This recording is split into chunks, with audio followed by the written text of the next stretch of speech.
त्रिदलं त्रिगुणाकारं त्रिनेत्रं च त्रियायुधं त्रिजन्म पापसंहारम्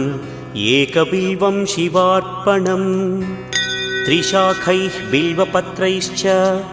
अच्छिद्रैः कोमलैः शुभैः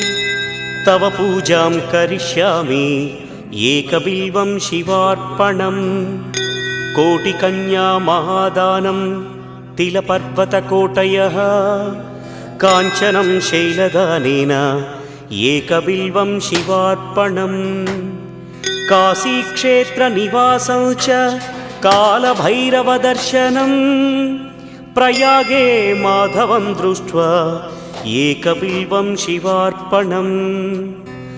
इन्दुवारे व्रतं स्थित्वा निराहारो महेश्वर नक्तं हौष्यामि देवेश एकबिल्वम्